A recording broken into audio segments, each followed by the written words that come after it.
Hello friends, all India fact channel में आपका स्वागत है।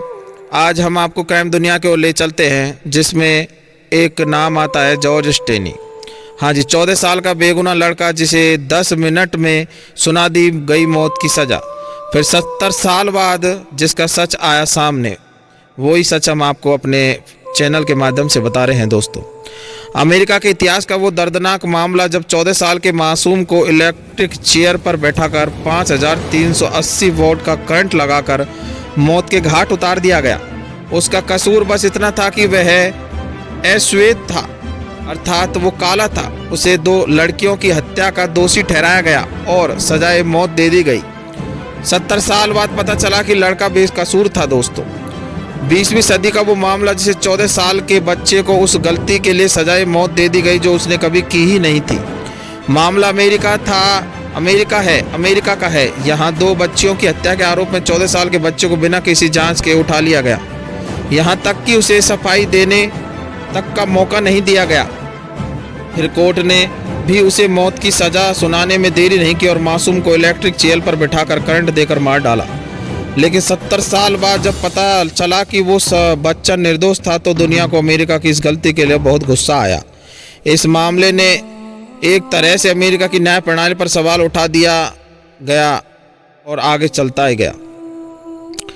मामला तब का है 23 मार्च 1944 का दिन, जगह कैरोलिना शहर का अल-कोलू इलाका। यहाँ अफ्रीकी अमेरिकी मूल का 14 वर्षीय जॉर्ज स्टेन परिवार के साथ रहता था। जॉर्ज के बारे में कहा जाता है कि वह थोड़ा लड़ाकू और दबंग मिजाज का लड़का था। हमेशा गुस्से में रहता था, ज़्यादा किसी से बातें नहीं करता था।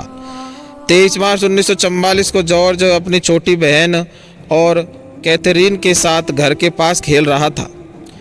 इसी श्रृंखला में उसने तभी वहां साइकिल पर सवार 2 लड़कियां आकर रुकी। दोनों बहनें थी, एक का नाम बेटी और एक का नाम मैरी था। एक 11 साल की थी, एक 8 साल की थी। दोस्तों, दोनों ने जॉर्ज और कैथरीन को देखा तो उनके पास गई। बहनों ने दोनों को बताया कि वे एक खास फूल की तलाश कर रही है, लेकिन काफ़ी देर से उन्हें वह फूल मिल नहीं रहा है। जब जॉर्ज ने कहा कि मुझे पता है वो फूल कहाँ मिलेगा, फिर वह लड़कियों की मदद के लिए उनके साथ चल पड़ा।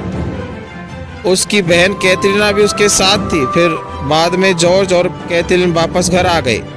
यह कहानी आप ऑल इंडिया फैक्ट चैनल के माध्यम से देख रहे हैं। दोस्तों, यह बता दें कि जॉर्ज अफ्रीकी मूल का था, इसलिए वह श्वेत था, जबकि बेटी और मैरी श्वेत थी और उस समय अमेरिका में गोरे काले का काफ़ी भेदभाव था।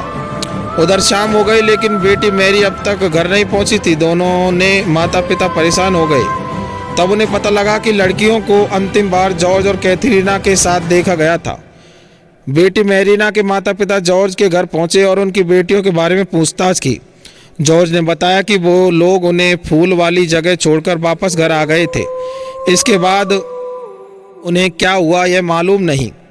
इसके बाद उन्हें पता नहीं था कि वो दोनों कहाँ गई। जॉर्ज के पिता भी बेटी मैरी के ढूंढने के लिए उनके माता पिता के साथ निकले, लेकिन दोनों कहीं नहीं मिली। अगले दिन सुबह रेलवे ट्रैक के किनारे बेटी मैरी के शव मिले। दोनों का सिर बुरी तरह से फटा हुआ था, लेकिन लग रहा था कि जैसे किसी भारी चीज़ ने दोनों पर हमला किया गया हो। मामला पुलिस तक पहुंचा। पुलिस ने तफ्तीश शुरू की। तफ्तीश के दौरान पुलिस को पता लगा कि अंतिम बार वे जॉर्ज और कैथरीना के साथ देखी गई थी। इसी के बाद कैरोलिना पुलिस जॉर्ज के घर पहुंची। फिर वहां से जॉर्ज और उसके भाई जॉनी को उठाकर पुलिस स्टेशन ले आई। कई घंटों दोनों ने पूछताछ की, जिसके बाद जॉनी को छोड़ दिया गया, लेकिन जॉर्ज की हिरासत में रखा गया।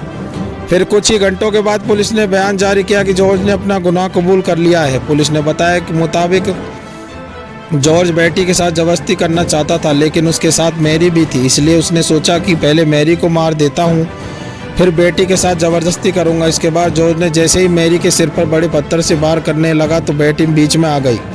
तीनों के बीच हाथापाई शुरू हो गई थी। तीनों लड़कियाँ जब जॉर्ज पर हावी होने लगी, तब उसने पास पड़े लोहे के बीम से दोनों लड़कियों के सिर पर वार किया। दोनों की मौत हो गई।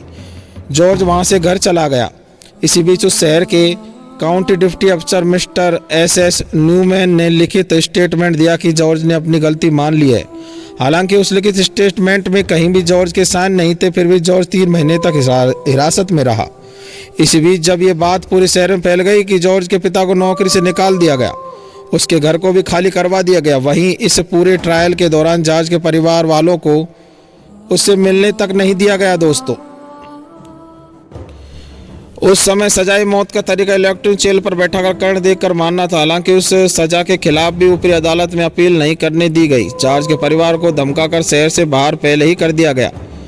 उन्हें जब सजा का पता चला तो गवर्नर से वर्सी की अपील की गई, लेकिन गवर्नर ने भी उनकी अपील को खारिज कर दिया गया। फिर 16 जून 1944 को सुबह 5 बजे जॉर्ज को एक कमरे में ले गया गया। वहाँ इलेक्ट्रिक चेयर पर उसे बैठाया गया।